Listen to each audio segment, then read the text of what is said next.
大家好，今日我哋要同大家分享一個好實用嘅話題，就係安裝地去水座廁。如果你屋企廁所係地去水，可能會覺得買座廁真係一件麻煩嘅事，因為你唔知點量度尺寸，又怕買錯款式，更加擔心師傅裝得唔好。所以今日現場實拍，俾大家了解座廁安裝嘅全個流程，同埋當中有咩事項要注意。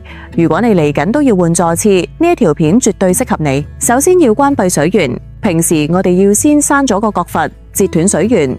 但係今日情況比較特別，要直接閂咗個鹹水掣，因為後邊個鹹水喉太長，會頂到一陣要裝嘅智能座廁個邊框。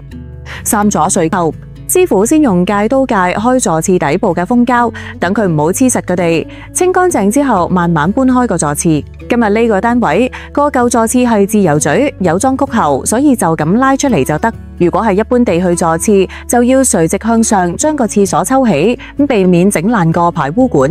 嚟到呢度有一個非常重要嘅資訊，大家見到地下呢個窿，佢窿中間離牆身距離要有11寸半，唔係嘅話就會裝唔到。所以如果你哋要買地去廁所嘅時候，一定要先度好個中窿距離。最穩陣嘅做法當然係拆咗個廁所嚟度，再唔係揾師傅上嚟睇位。如果嫌麻煩，你可以先用拉尺喺側邊，大約預估一下距離。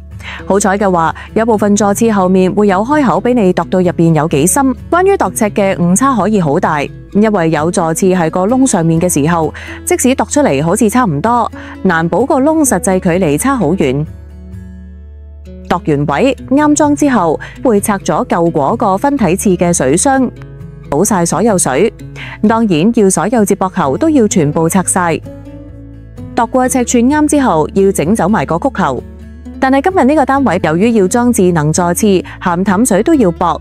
不過側邊呢個鹹水掣太長，會頂到新裝座廁個邊框，所以而家要做一個縮喉工序。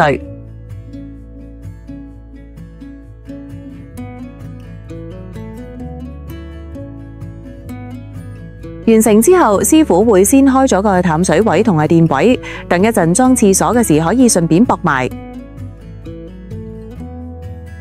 做咗咁多事前功夫後，終於可以正式裝座廁。喺裝入窿前，先加一個接駁喉喺個廁底，咁樣可以確保座廁同個窿無縫接軌，以防漏水。由於地去式座廁要垂直放個廁所入去個窿度，咁所以最好有2個人合作。